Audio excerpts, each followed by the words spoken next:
Started the record. Very good morning to all, and today we are in the last session of our course, which is running for almost 3 weeks.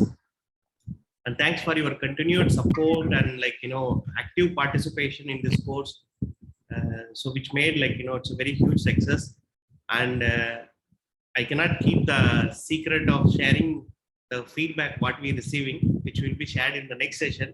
But as organizers, we are also very happy to receive so many positive feedback, and also some of you also shared things which we can, which we missed in this, which we will definitely improve ourselves and put it in the next workshop. And we'll talk more in detail about the feedback. And today's session, we have a special speaker, Dr. Gaikaiwari.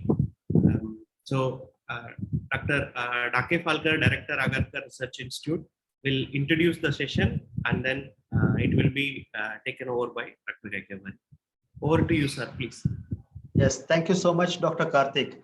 It's a wonderful pleasure to introduce my friend, my collaborator, my colleague, and a long time, a very good friend, Dr. Raghavendra Gaikaiwari, a very versatile personality, I must say, indeed.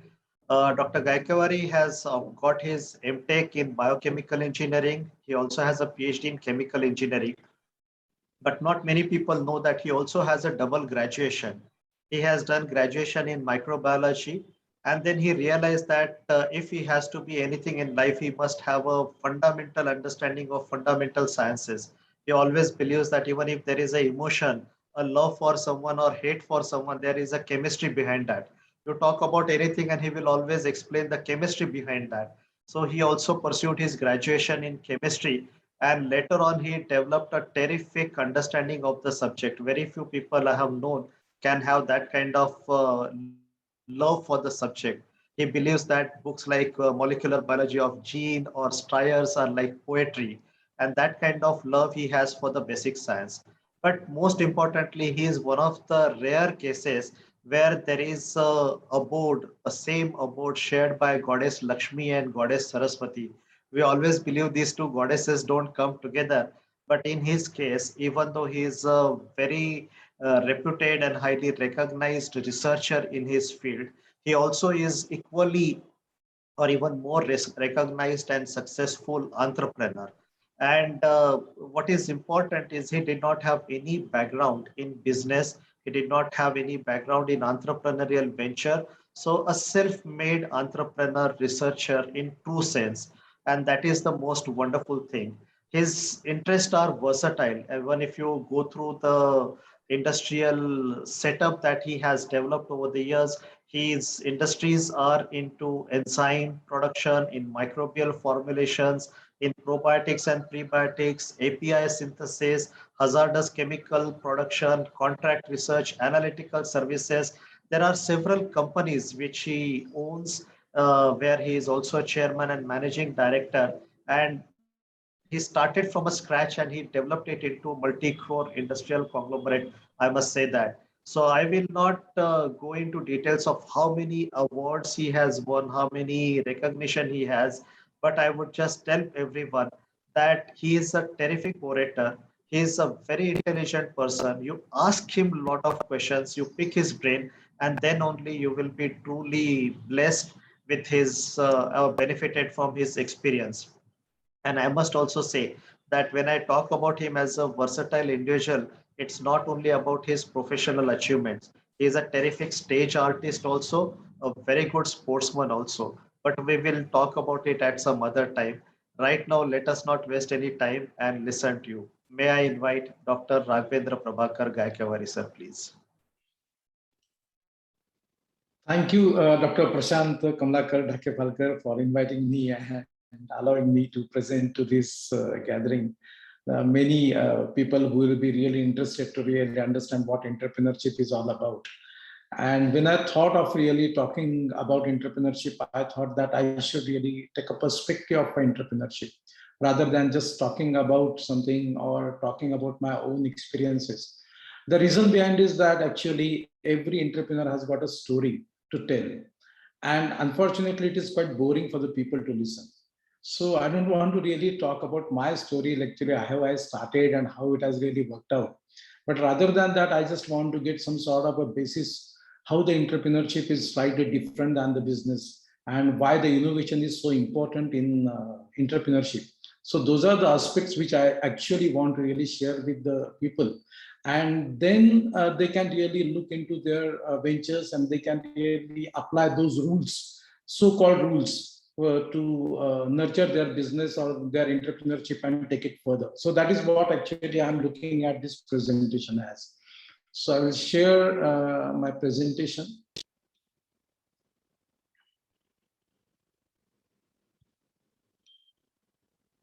Yeah. So actually, I just want to talk about the entrepreneurship perspective. Like, what is the perspective of an entrepreneurship? So that is very important. And as Prashant was telling about my past experiences, like at that time when I was in BSc microbiology, I was seriously thinking about joining a theater. And when I thought of joining a theater, obviously it has affected my academics. And microbiology, in a way, was somewhat a different subject, which I was not really getting a feel of that one, for a reason that it was more of something like information which we are supposed to write for our BSc papers, but there was a basis for that was I was not able to comprehend at that time. So I thought of really entering or choosing chemistry as my subject, and I did my MSc Biochemistry. After doing MSc Biochemistry, I thought that actually I should really go for doing a farming, because that is much more interesting and much more challenging. So why should not I really go and do a farming? So for 2 years, I was working in one college in Nagar as a lecturer. Along with that one, I used to go to the farm and I started doing a farming. After 2 years, somebody came and told me, Gaikaiwari, if you really want to continue with the farming, one thing you have to realize that actually you need a water. And Ahmednagar, you know what the scarcity of water is. So you're not able to really meet both the ends if you continue doing a farming in this area. So that was the first entrepreneurial venture I started of doing my own farming, and then I was miserably failed over there. And second thing, what he told, which is very important and which was very important and relevant at that time, that if you continue farming, you will not get a girl to marry with. So better you do something better in your life. So I went and joined IIT Kharagpur and I did my MTech. So what I learned from MTech is one story, but very important thing, I was able to get a wife in my life after completing my MTech. So that is how actually I learned, and I came in contact with the engineering aspect.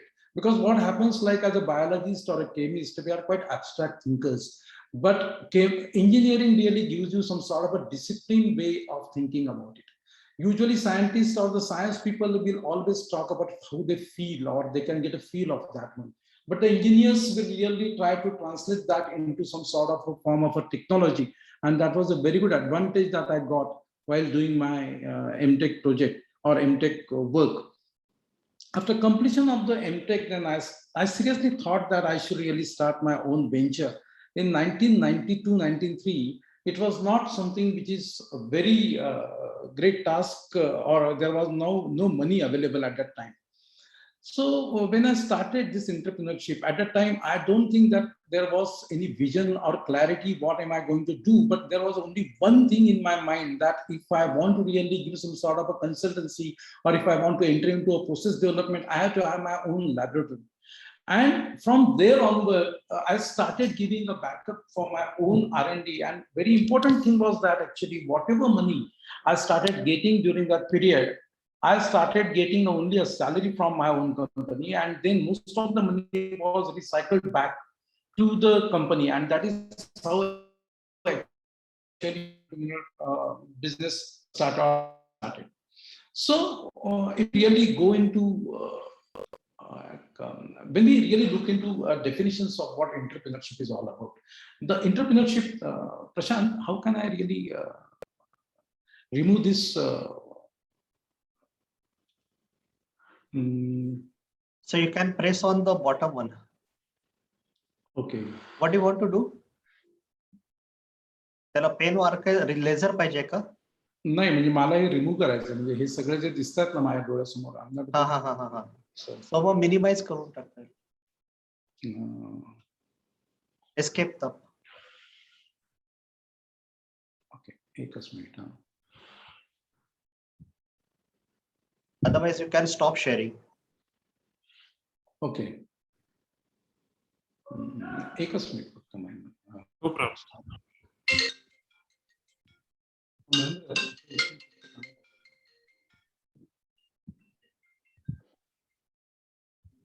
हे फक्त remove करून केलं दिसत नाही.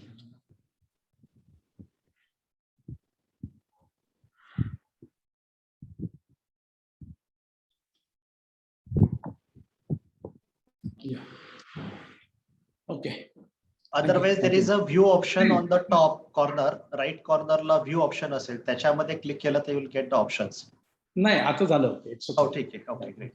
So now we will go with what concept of the entrepreneurship. So what is entrepreneurship? It's basically an attempt to create a value through recognition of a business opportunity, the management of a risk. So these are the very three important aspects. Now this is the American Conference of Entrepreneurship in 2012 definition which has been given over here. So it's a very classy definition which really covers what entrepreneurship is all about. But if you really visit some of the thinkers in the field of businesses, the Peter Drucker is one of the finest philosopher in the management studies. So he has got very interesting definition. That's a systematic innovation which consists of purposeful and organized search for changes and it is systematic analysis of the opportunities. So you have to really find the opportunities and based on that one you have to really tune your innovations, or you start with systematic innovation and then find an opportunity. And once you get an opportunity, then try to really make some money out of it or make business out of it. So that is what is in entrepreneurship. Then Kilby 1974 introduced the concept of imitator entrepreneur. Like you will find that if there is a WhatsApp, then there are many other WhatsApp type groups are coming into picture, and then there is a marketing strategy that it is completely Indian, it is having some sort of it is not disclosing your information, and then there is a marketing strategy for that matter. So these are the imitator entrepreneurs, like they want to really explore the idea, but the idea is not original, but they want to really imitate somebody's idea and make a niche business for them. So these are the very generalized definitions for the entrepreneur. But from my point of view, what is an entrepreneurship? Actually, it's an insane perseverance in the face of total rejection. It is the total rejection by the bankers. You go with your own idea, because I started a company having only 18,000 rupees in my pocket, practically 18,000 rupees in my pocket. And that was the last scholarship which I received from IIT scholarship. And from there onward, actually, I started my business. And there was no family background per se. At that time, I was not having the home also. So when I went with my own idea to these people, then nobody at that time, there was no venture funding available. The venture funding environment or that microsystem was not there. DBT was at a very nascent stage at that time. So actually, it's an insane perseverance in the face of total rejection. And it can be by the bankers, by market, like you go with your own idea, nobody is the taker for your ideas, by the employees. What happens, like I employed around 2 to 3 people at that time, and then I told about my vision, my everything, and I told that how this company is going to be a big company, how can we really make this a big future. And one fine day, one of my employees came and he told that he has got a job in UP. So sorry sir, I'm leaving. So I felt so bad at that time, and I didn't feel that much bad when my girlfriends were no to me that we cannot go ahead. But it is something much more frustrating. And then I started learning that I had to start digesting the rejections. So it is rejection by the employees, by friends and relatives, like, okay, why am I not taking up a job there? Why are you struggling unnecessarily? And last, and the most important, that you start disbelieving in yourself, like, okay, why are you doing so much? Like there is good opportunity. You go to US, you are having a good GRE score. Why are you wasting your time over here? You are driving a scooter, going to 10 places, trying to convince people that this is a very good idea. Why can't we really go like that one? You don't have a place for that matter. And then that is a rejection by yourself. But again, one very important thing remains, that insane perseverance of your own idea, your own concept, and in your own belief, irrespective of rejection by everyone. That is what the entrepreneurship is all about. So who is an entrepreneur? He is an incessant worker. He just like to work. He is a workaholic. He is a thinking. In the night also, if he's spending some time with his friends, he's thinking about his own ideas. He's always opportunity observer. He always look for some sort of an opportunity. The moment opportunity comes, he will try to really encash with that opportunity. He is always having a holistic approach. He will not go for a very short-term gains. It's a very important thing. Like, you cannot really have some sort of a penny wise and pound lost. You have to have an approach of pound wise and penny loss. That is acceptable. You can really go for some losses, but you should have a holistic approach. Like, you have to stick to your vision. And if there are certain short-term gains are there, you have to just ignore those, and then you have to go ahead with these concepts. You have to have a very balanced leadership. Like, if somebody is there in your company, then you have to take care of those people first, and you have to really think from that perspective. I will explain it to you. What is the difference between the businessman and an entrepreneur? There is a vast difference between a businessman and an entrepreneur. Entrepreneur can become a businessman eventually, but entrepreneur at a starting level, he is always an entrepreneur. Risk-taking person, you should have an ability to take a risk. If you don't take a risk, there are no returns. High risk, high returns.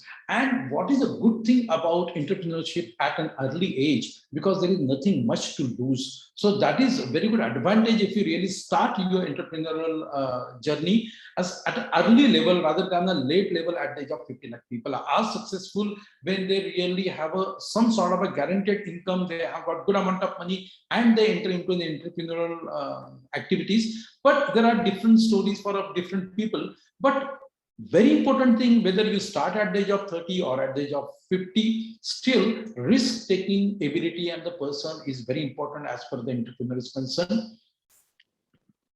And you should have a profit-oriented individual. Like, what is important? Like, you have to always respect money, because ultimately what is important at the bottom line, how much money you are really taking back to your business or your entrepreneurial venture. Rather than asking money from the others every time, like begging to the bank, how much money I can really save for myself, and that money can be recycled back into the business. Then only the business is going to grow. You should restrict your requirements to a level till you really earn really good amount of money. But till that time, you have to seriously think about a profit should be recycled back to your business, and your complete approach should be for the profit. You cannot ignore the profit. So entrepreneur who considers or who is having these qualities can be a good entrepreneur. So now next question is, are the entrepreneurs are born or made? Okay. So now what is the difference between businessman and entrepreneur? Like today also, like the Google founder is an entrepreneur, but Mukesh Ambani is a businessman. Mr. Mukesh Ambani is a businessman, and if you really find the Facebook founder, he is an entrepreneur. What is the difference between that? The businessman, by definition, is individual who starts a venture with same old idea. He is having, okay, petrol ko तो crude लेना है, crude को cut करके उसको pure form में लेना है, और then we have to start selling it, and I have to be a complete chemical big man or something on. Hello. Entrepreneur is an individual with an exclusive idea to initiate new venture. So Facebook, you think it was an idea and it has been converted into the business. Market state-wise, a businessman is a market player.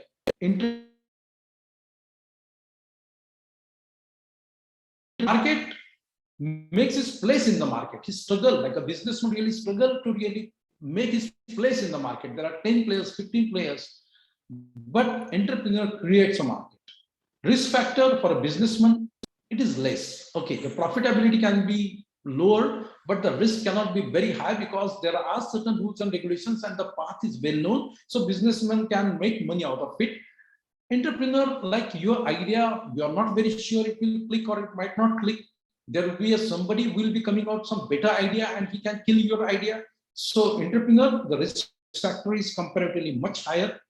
Procedures which are usually traditional, you will always find the hierarchical control in case of businesses, business houses. But in case of entrepreneur, you'll find a camaraderie with the people who are working in the company. There will be not much of an hierarchical controls which are present in the entrepreneur businesses. Like you go to the office of Facebook or you go to the office of some other IT companies, you'll find altogether different phenomena. You go to the API companies where the actual conventional manufacturing happening, you'll find all the procedures are very traditional.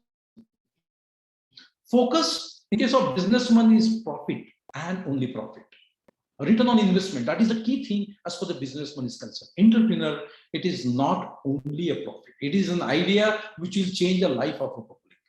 Entrepreneur will always think about a customer, how they can get a more value addition, even if I'm compromising on some of my profits. And very important that entrepreneur always takes care of their employees in such a way that they work as a team, they work as a partners, and you'll always find a new entrepreneurial ventures, you'll always find the people who are working with each other for many years till that complete idea has been properly nurtured and has gone to the market. Competition for the businessman is very high, and in case of entrepreneur, it is comparatively very low. So now entrepreneurs, whether those are born or made, so there is no concrete answer for that matter. Different case studies reflect different facts. You can check with yourself. I can just give you some of the ideas or some of the clues from which you can really think whether are you really an entrepreneur or not. That you can really check with yourself, okay, now these are the characters I'm carrying. So I can be a good material to become an entrepreneur, because there are many discussions whether it can be really molded or it can be, but I think it is more of an experimentation, and a person who tends to really go for some sort of an experimentation with his own life can be a good entrepreneur. That is what my opinion is. So certain traits, like if you're having an idea and if you really work towards it, you do a very, you really seriously work for that, you are doing a very hard work, then you can be a good entrepreneur. Second is ability to take a responsibility. It's very important. If there is, suppose if you're in a college and you are having some sort of a program or some seminar you are arranging, and if it has been failed miserably for a reason or two, but you are not putting an onus on others, if you are leading that program and if you take a responsibility of that failure, then you can be a good entrepreneur. You are always concerned but not affected by the failure. Because I was a leggy in my college days, I used to play a cricket and I used to be a leg spinner. So as a leg spinner, like getting a 6 was a very good chance of getting a wicket on the next ball. So in the same case, like you should be concerned, like you should not be hit for the another 6, but you should really go for outside the off stump and turn it so wide that he will just come out and the wicket keeper will do his job. So you should be concerned about the venture or the risk or the failure, whatever you have taken, but you should not be get affected because of that one. You have to again think about what can be my next step so as to mitigate the risk what I have taken or the failure I have achieved, failure I got it. Then there should be a less tendency to blame others. You can blame your wife, that is fine, but you should not really go on blaming your members or the team members for certain type of failures. Otherwise, they will get demoralized. And if your team get demoralized, you cannot really achieve something. So I always say that so as to have a better entrepreneur, that you should have a good sync, which is not related with your business, where you can really come out and go and displace yourself. But your working environment, you cannot really start blaming others for some sort of failures. Optimistic is very important aspect, like, and because you cannot really get if it is something is failed, you cannot really simply say that okay, now it is a dead end. No, you have to be very optimistic about it. Urge to win, you should have that killing instinct that okay, now I have to really go and win this one. I cannot really just simply sit back and just allow somebody to take me over. So that is also very important aspect. And fight back. If it is failed, that is fine. Again, I will stand and again I will start fighting it back. So these are the if these are the traits in you, then I think you surely can be an entrepreneur. Now, there should not be complaints, things beyond your control. Now, there are many things in life, like which is not as per your interest or something like that. When if you start blaming those things, you cannot be entrepreneur. Like you have to really create a system in which those things are not affecting you much, and then you start working in that system. That will really make very interesting. That is a very interesting or a very important character the entrepreneur should have. You should be a passionate and sensitive. Not about yourself, but towards others. That is very important. Like if you are a sensitive person, you will be able to really understand the pain. And the moment you understand the pain, then it is much easier for you to really address the issue of the others. And then you will be a very good team member. You should be a flexible and adaptable. You cannot be a rigid, like, okay, this is the thing and I cannot really adjust with that one. It is not like that. You have to be a flexible and adaptable. Does not like to follow. That is also a very important thing. Like actually, I don't want to do a job, so no, I will run my own rules and regulations, and I do not want to follow somebody. I just want to have my own vision. I want to really check it out whether it really works it or not. So that is also a very important thing. So a person who does not like to follow can be a leader, and then he can be an entrepreneur. Who thinks differently? That is also very important. Like sometimes thinking outside the box is also very important, and that also gives you some sort of a different idea, altogether a different perspective looking at a problem. And if you are able to find a solution from different perspective, you can come out with a product which can be a very hit in the market. And laugh at oneself. So laugh at oneself is very important aspect, that you are one of the 600 billion people living on this earth. So then only once you generalize yourself with the complete human community, then only you will be able to laugh at oneself, like you will be able to laugh at yourself. Otherwise, you cannot laugh at yourself. If you think yourself to be a very special person and start treating yourself as a special person, you cannot laugh at yourself. So if you are having this quality, then you can be a very good entrepreneur. So what is an entrepreneur's role? First and foremost is create a vision for himself. Like you have to create a vision, like how I actually want to make a business or I want to make a venture. Now, second important thing is that how you are going to bring your vision to reality. And once you really bring that vision into a reality, making reality profitable is a very important activity. And these all three things has to be done by an individual leader or the entrepreneur. So entrepreneur's role is to generate profit. By generate profits, by creating vision, bringing a vision to reality and making the reality profitable. So taking all risks and rejections, the rejections which I told you earlier, by the bankers, by the employees, by everyone who is working with you, with the environment or with the regulatories or by the many other aspects or the society. So you have to generate profit by taking risk and rejections to convert ideas to innovations. Now, this is the very first time I'm introducing a concept of innovation to bring sustainability of a vision through systematic innovation. So, important thing is that innovation is the key for any success, for any entrepreneurial venture. It cannot be very important for a businessman or for a business, but it's very important for the entrepreneur. So what is innovation? Like you are starting a complete venture, you are taking all risks on something. So what is innovation and what is the need of an innovation? So transition of operations from managerial control to entrepreneurial. Usually the innovational need is for a reason that you want to really translate your managerial control to an entrepreneurial control. Like you have to really build a team around your vision. You have to develop different ways of getting funds if the bankers are saying no to you. You have to really find different ways and means to really work for your own idea. Like suppose if you don't have your own place to really work with, then you innovate an idea and go and work with some sort of an incubation center. So everywhere the innovation with your own innovations, which you want to bring it to the reality, you start innovating at every aspect in your entrepreneurial venture, and there is a need of an innovation.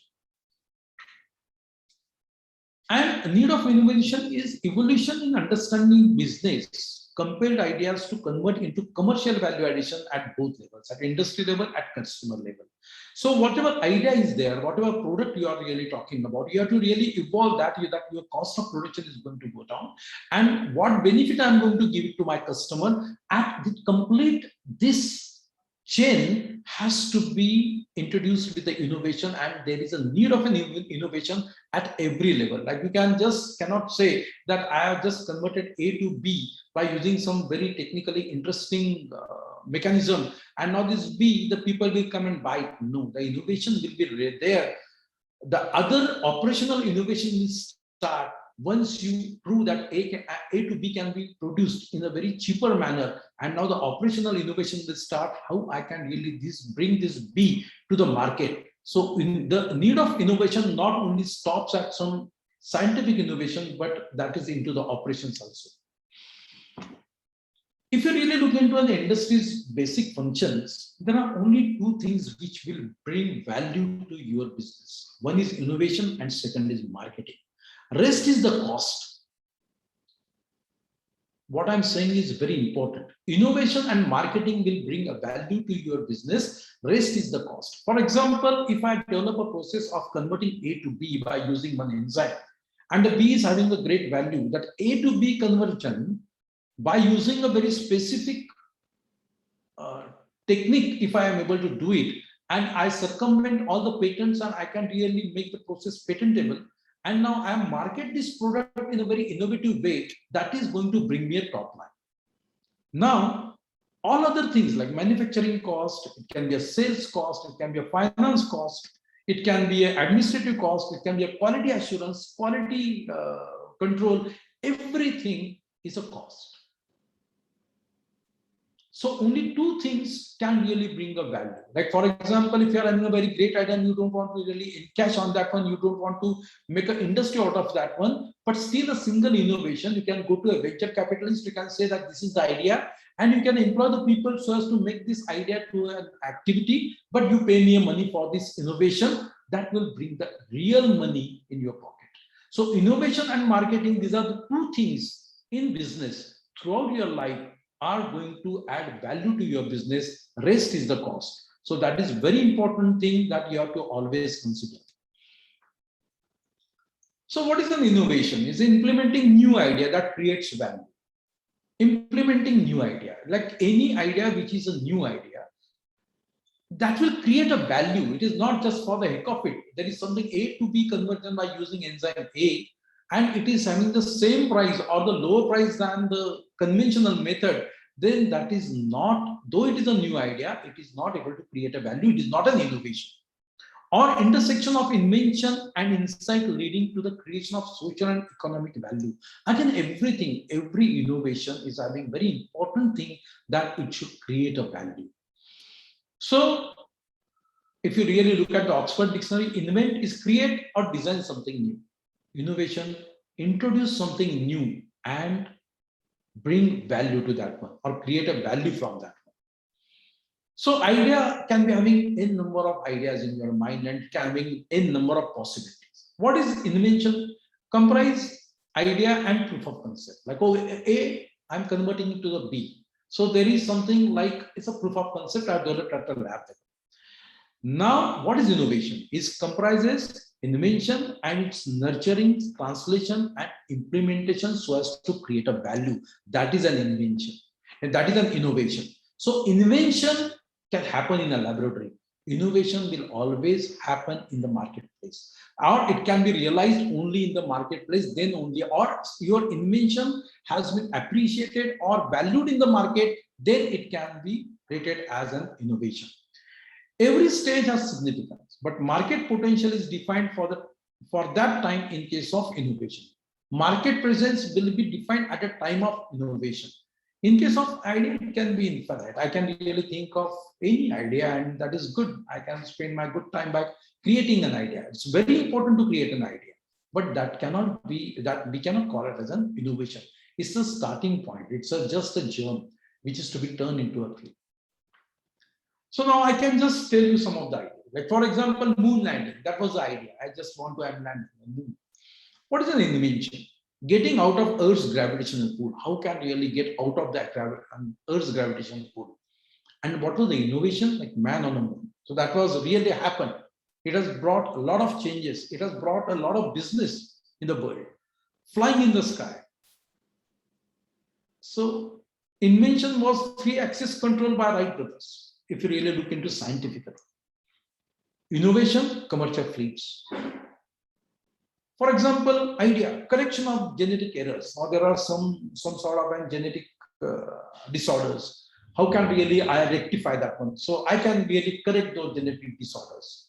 Invention, directed replacement of a bad sequence with correct sequence. Yeah, so that can be done. I have done it in E. coli, I have done it in some other systems. I can really go and modify it. CRISPR-Cas, 9. Now that is easy to use, precise and targeted. I can do a specific modification and specific gene on specific chromosome in a very precise manner, and it is in the market. It can be applicable. So that is what the innovation is. Protein modification. What was the invention? Link between gene and protein. If the gene sequence changes, protein sequence changes, and the folding pattern changes, this activity changes. How I can do it effectively and in a much faster way? Directed evolution. A directed evolution is the tool which has been used, that the tendency of a people to really change the course of a protein to act in a particular environment. I can direct its evolution and I can bring that change. That is an innovation. In last two things, like that last two innovations, I've got 2 Nobel Prizes in 1999 and 19 and 20. Invisibility, for example, an idea is a great idea. Invention, yet to happen. People are still talking about it, but it's not happening.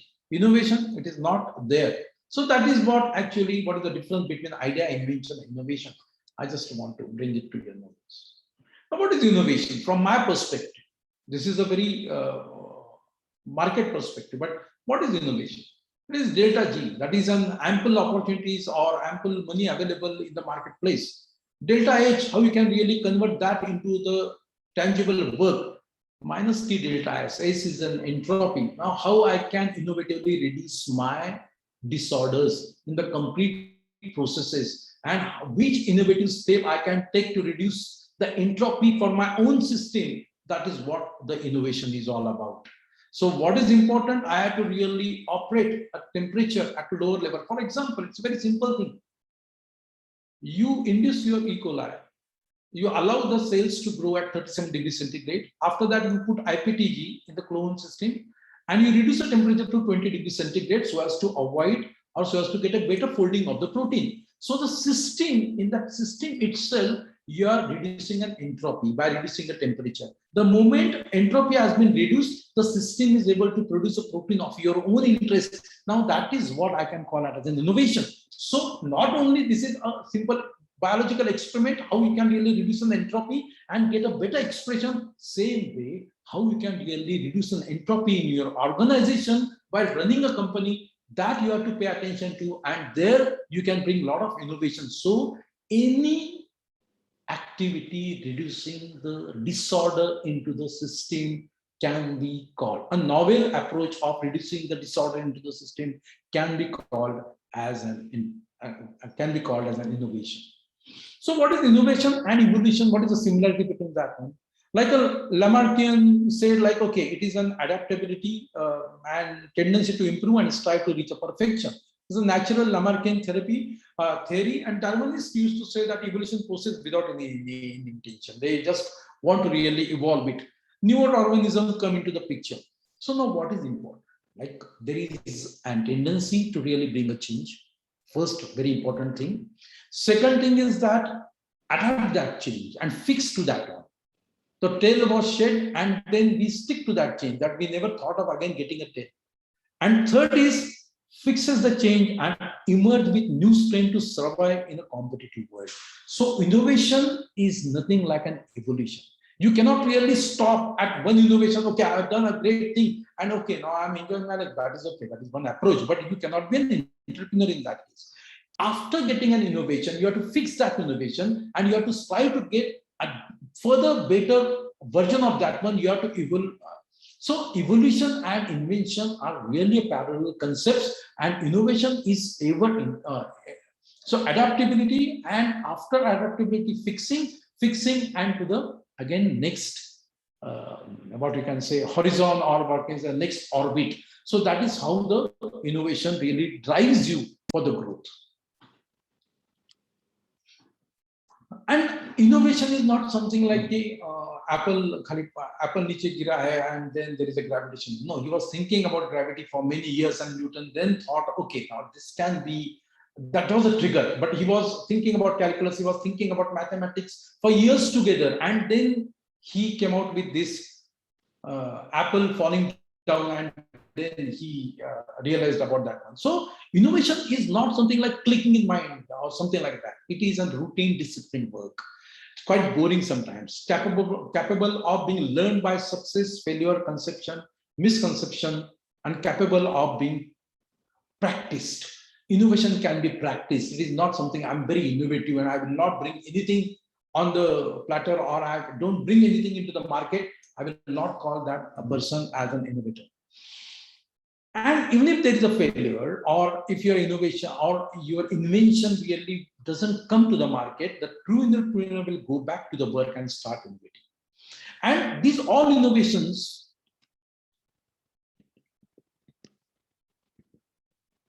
all these innovations are basically classified only into 7 categories. Now, for example,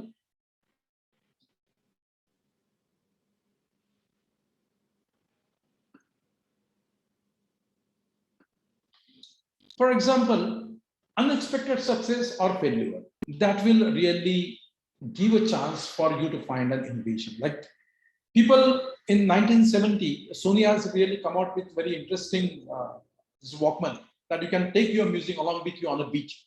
And that was a great success. But before that, they were miserably failed with the same concept of having a tape recorder system in 1955, or they were very unsuccessful in creating some sort of a kitchenware in 1955. They were not successful with these very small ventures. But the moment overall environment changed in 1970 in US, the Walkman was a very great hit, and unexpected success or a failure can be an opportunity for an innovation. Secondly is incongruity, basically.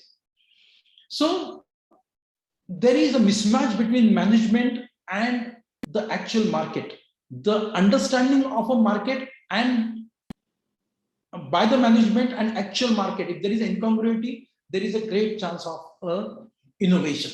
For example, Fanuc is one company. They thought that, okay, they understood like they were making a control system for the bigger systems and their profits started going down. Then they thought that, okay, now there is a misunderstanding between the management and the market, because market doesn't require the bulky control system. So they come out with a very small fuzzy logistics and very small controls. Now you can see your every small equipment in your home appliances is full with all microprocessors, and most of them were developed by the Fanuc, that company, a leading company. So incongruity between the management, and the moment you sense it that the market is not accepting your vision, you have to innovate. So that is the second place you can really place your innovation.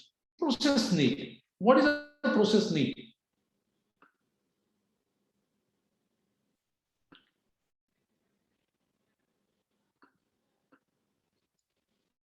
So actually there is a need of an hour, and at that time how I can really go and find a specific requirement for that specific need. For example, there was a very severe issue in Israel. Like they are having a very limited land, and that land was causing a lot of problem. There was a lot of problem with some of the plants are getting infected and the land is very less. So they decided of really bringing donkeys, and they decided to really allow donkeys to really roam in the farms. So when the donkeys started going in the farm, they started eating the fruits which were infected with some of the pathogens or something like that one, and they started eating the weed. So rather than using a weed killing herbicide or something like that one, they allowed the donkeys to really walk over there. So that was the process need. It didn't require much of a very great innovation or scientific knowledge, but that was a very great common sense, and they really able to really solve their problem of a weed as well as an infectivity in the farm, where they were growing lot many fruits. Then next is industry and market structure. Now, for example, the market structure, market and industry structure is delicately balanced actually.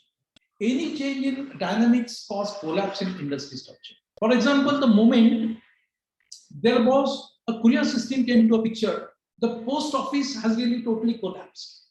So, and the post office people were not able to really understand like how this courier, they can compete with the courier. And nowadays we hardly go to the post office so as to send a letter or something like that. So, or for example, pager was a need of an hour at that time. Yes, there was a blink and there was a communication. But the moment mobile came into a picture, a complete paradigm shift happened. And once the paradigm shift happened, that the mobile was like the pager was nowhere.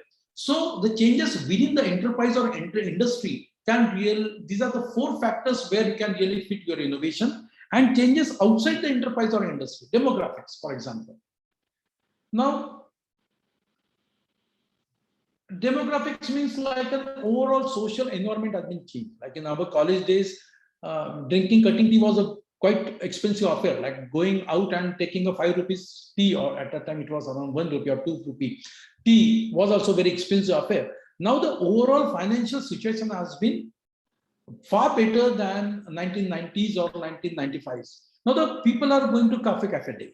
Like you can take your friends to coffee cafe day where the tea is costing you around 140 rupees. Now there is a very great change because of the total social environment, and the coffee cafe day is having around 1200 units all over India, or it must be having around 2000 units by this time. So the concept has been changed.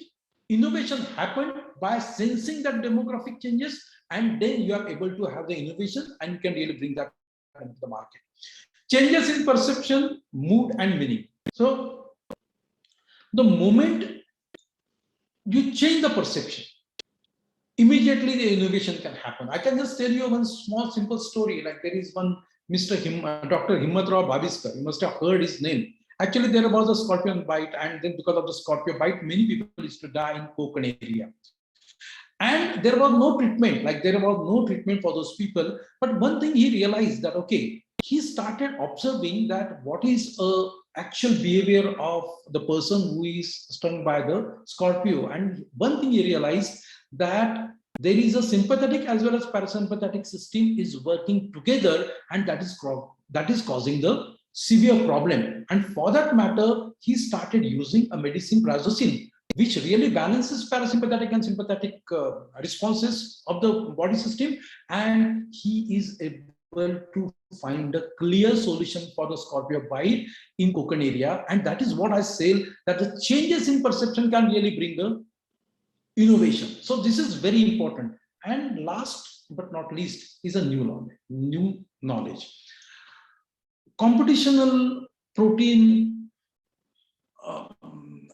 structure prediction was something like you able to get around 80% predictability, 75% of predictability, but with 75-80% of predictability of a protein prediction by using a computational model is of no use, because you know, like even 1% of a deviation in the actual protein design and you are not able to get the same activity because it is so specific.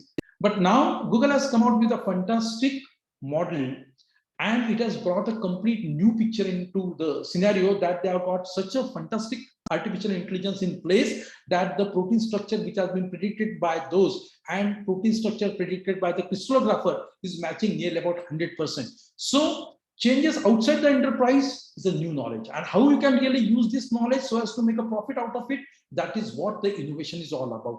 So your all innovations cannot really go beyond all these 7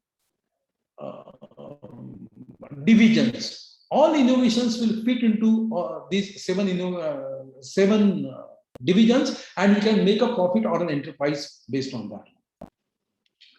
So for a startup company, it's very important that there's nothing to lose, only to gain, because you don't have anything with you. So startup company is an innovative idea that develops into a high growth company. It's a new system. It has all tenderness of a newborn baby. So you have to cater it, you have to really take care of it in a way as if you are taking care of your baby. It will be going through a cycle of growth. It is not something like, okay, one day it is a starting with, but it is having an organic growth, or it is having some sort of a different cycles of growth. And that is also important. Like at every level, this company is something different. Like a baby, 8-year-old boy, 15-year-old boy, and 21-year-old boy. The requirement of the boy is different at different stages. So that also very important that you have to consider that the way in which you are nurturing your company, when it was just started, and after 3 years, it cannot be the same. Very unfortunately, it is having very high infant mortality rate. Like 20% can survive till 5 years, and only 5% can go beyond 10 years. That is the biggest problem as per the startups are concerned. It's a very long wait and more demanding. So what is needed? A leadership. You require a committed team. I can tell you, I'm having 2 people working with me since 1997. One is Dr. Shilpa Wagh and one is Mahendra Saudikar. Mahendra is a very close friend of mine, and he joined me in 2002. So we are working for last 20 years and still we are working together. So unless until you are having a backbone in your company, you cannot really make your vision to propagate to other people who are joining your new company. You require a financial support. You cannot really ignore, you cannot really run the company without any financial support. You have to have the complementary talents. That is very important. You have to have a very good complementary talents, because business is not only your own idea or your invention or innovation. It requires nurturing, and for the nurturing, you require a complete ecosystem, and that complementary talents is mandatory for you. And important thing is that whatever you are gaining, you have to share. Whatever positive is coming in the way, you have to share with your people. It's a very long journey. So training you may need, or you have to get expertise in finance, HR, regulatory. You have to have a very good understanding of engineering, or you have to get a person who is having a good engineering understanding. And last but not least, law and other aspects. This is very important, and that you cannot really start blaming. In the first few slides I told you, like if you start blaming the systems or the environment or the surrounding areas, then you are not going to be successful. So you have to respect law and other aspects. And if you are having a person who is having a very good social connect with the surrounding, please see to it that if you don't have that connect, try to understand and get a person who is having a very good connect with the surroundings. So you have to have a training for that matter, or you have to have the experts who has to nurture your own idea.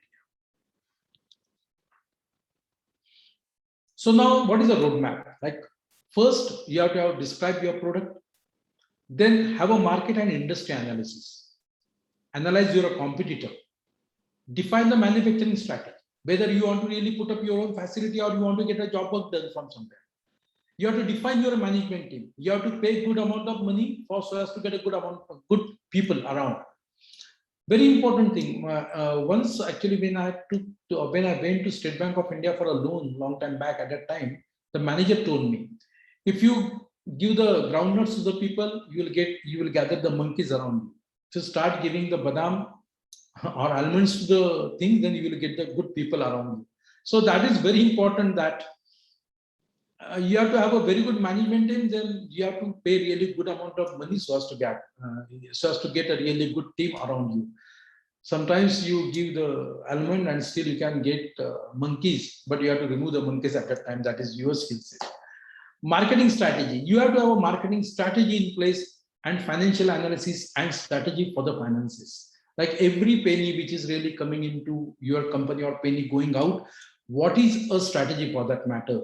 And whether you are a penny wise and pound foolish or not, that has to be really checked every time. So important thing is that you should be aware of company structure, central, state and local taxes, tax incentives. It's very important. Always go for tax incentives. Like if there is some sort of a benefit, always take that one. Statutory requirements, don't ignore those. Because if you ignore statutory requirements, you're obviously going to face a wrath of the government. Regulatory requirement, don't take it lightly. You don't, because by law, you cannot say that I'm knave. You have to understand that, and then you have to really know your regulatory requirements, the products which you are selling into the market. Always respect environmental clearances that give you a sustainability, and always look for the insurance. Any risk you please mitigate by doing the insurances. This is all very important aspect you have to really look into. Finance, the cheapest finance is a term loan. If you can take a risk and if you are very sure of your profitability, then go for a term loan. Don't go for some sort of an investment from the venture. Please evaluate that one, because sometimes we get a very easy money from a venture, but at that time we are losing the control on that one. So that you have to always work on that one. Look for the cash credits, lines of credit, learn little bit of banking. Understanding banking and making friend with the bank is very important. I'm not saying being a friend with a bank like Nirav Modi, but being a good friend with the bank and banking systems is very important. Respecting banking, repaying on time, that will really give you a great sustainability in your venture. Accounting practices, really look into which accounting practice you want to really apply at your level. Marketing plan, you should be very clear about that one. Take an opinion from outside. If you are not a marketing wizard, you please appoint somebody. Take a consultancy and take an opinion from 2-3 people before finalizing your own call, basically. Strategy, whether you want to really sell B2B, business to business, or I want to really go to the market directly. So analyze that one.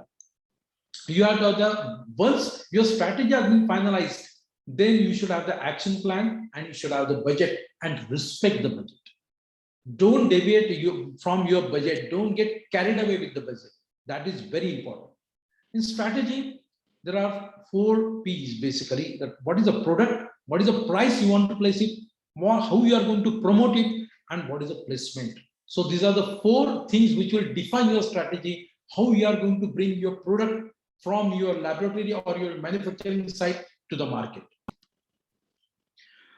For a roadmap, it's very important to have the great human resources, and HR is completely ignored. Second very important thing, because these things you can really get it from any book, like, okay, how you can really go for the human resources. Very important thing I want to tell you. You are expert in particular topic. You can be a very strong in your biotechnology, you can be a very good molecular biologist. I'm talking about the technopreneurs specifically.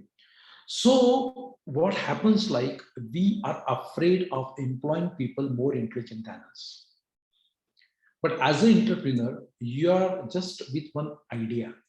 And now that idea you can give to somebody to nurture it who is a better molecular biologist than you, rather than nurturing by yourself.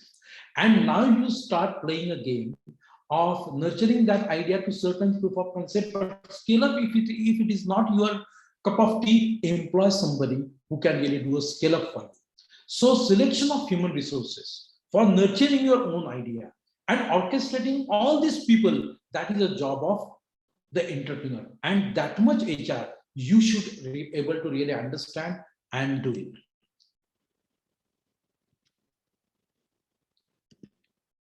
So what are the do's and don'ts? Sense of the opportunity, perceive the utility, evaluate the sustainability, get out of the rut and think, define approach paper, and go back to the basics.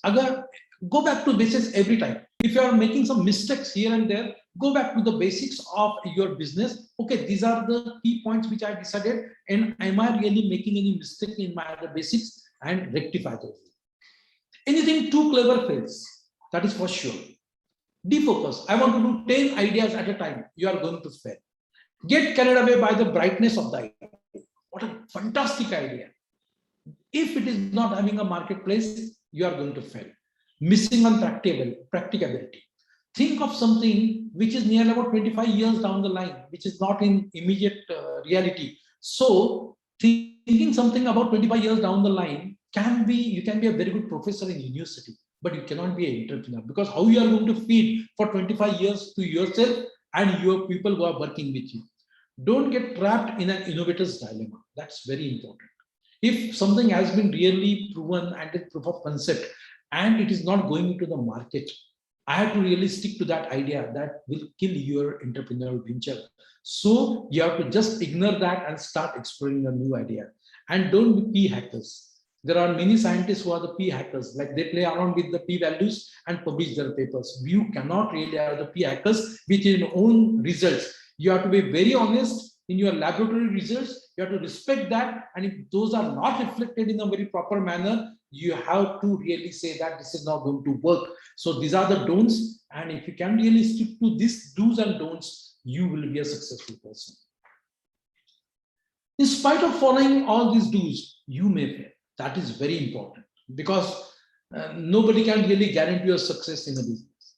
But if all those do's are not followed and the pleasures of hell are appreciated over pain of hell, now what happens, like the pleasure of hell is basically your short-term gains or going for some sort of a luxury for yourself rather than looking for your members or family members or your people working in the company, giving more value to yourself. So pampering your ego. So these are all pleasures of a hell are appreciated or pain of the hell of the entrepreneurship.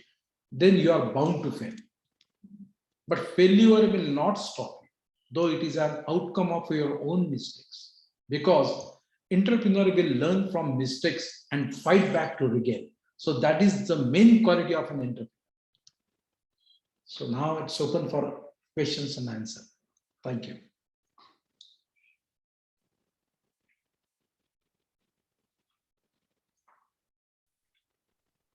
Now, session is open for the discussion.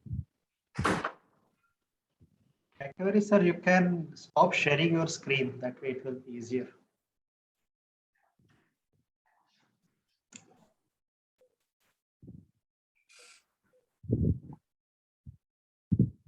I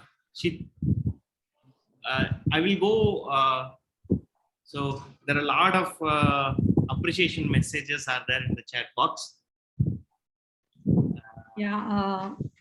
There is one question in the chat box which says that, sir, in previous lectures, some speakers told not to take loan from bank as our startup may collapse in initial stage, as there will be no profits in the beginning.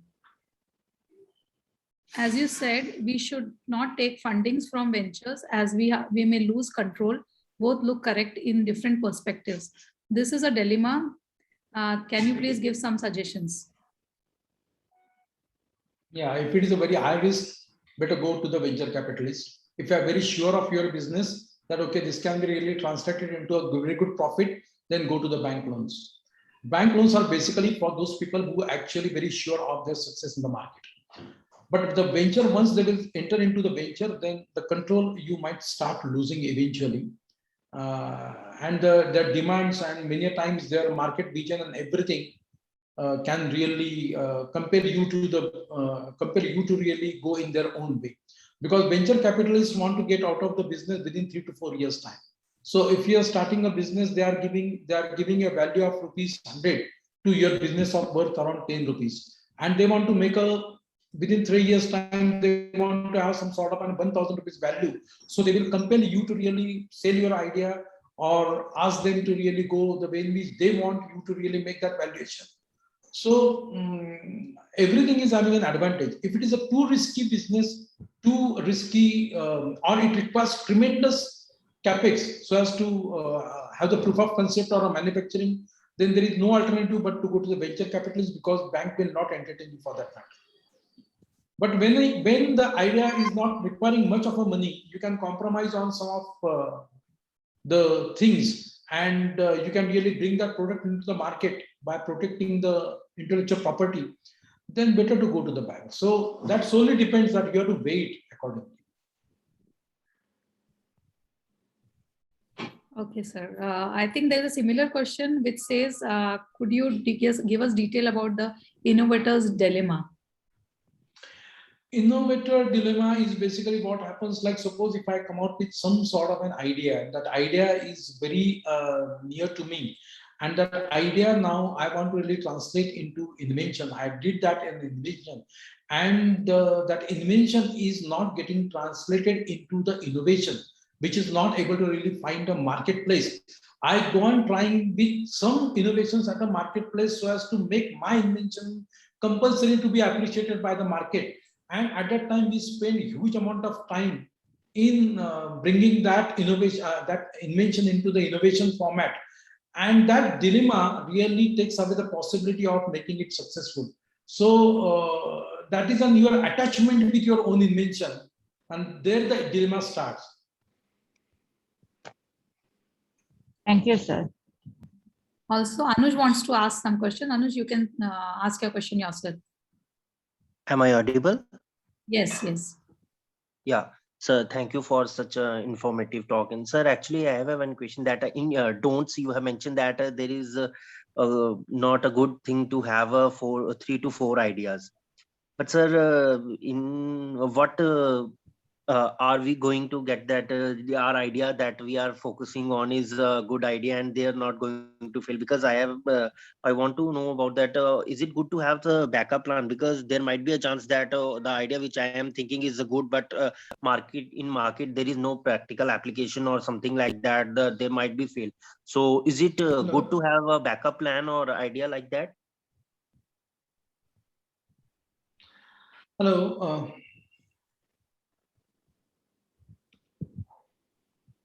Hello, can you hear me? Yes, yes. Yes, sir. sir. A very important thing I want to tell you here. If you are having 4 ideas, how many hours do you have every day? Not more than 8 to 10 hours. So are you going to work on your different ideas 2.5 hours each? And then you want to really explore it at every level? It is not possible. You can really explore any number of ideas. There is no doubt about it. But you have to give a priority. That is very important. And then once you prioritize that, okay, this idea I want to nurture into invention and further into innovation, then only it can really find a marketplace. This is very poetic to have a number of ideas in mind. And that's why many times diluting your resources or stretching too thin, that may cause a failure in a business. That is very important. You are having limited thinking power, that always realize that one. Thinking and creating ideas is one good idea. Like if you are a consultant, you can get 10 ideas to 10 people and let them work on that. That is one story. But if you want to work on one idea, you have to specifically be on that idea. Nurture into invention. If it is invention, if it is failed, then try another idea. Simultaneously, you cannot really work on 4 ideas. I'm doubtful about it. Like if anybody is having that capability of working on 4 ideas, I'm quite skeptical about it. No, sir, I have got the answer that I am asking that because there might be a chance that one idea will fail. Then you have given the answer So in my slide, actually, I told who's the entrepreneur. If the one idea is failed, again, he will start going back. The another idea. Okay, then it's good. Thank you, sir. Thank you so much.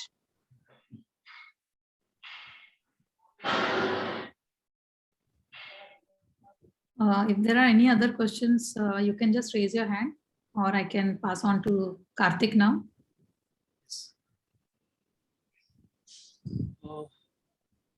All questions are covered, right? Okay. So on behalf of ARI and PKC, I thank you, sir, for sharing this wonderful morning with us and giving you all your life experience. It would be great helpful for all of our participants. Thank you so much, sir. Sir.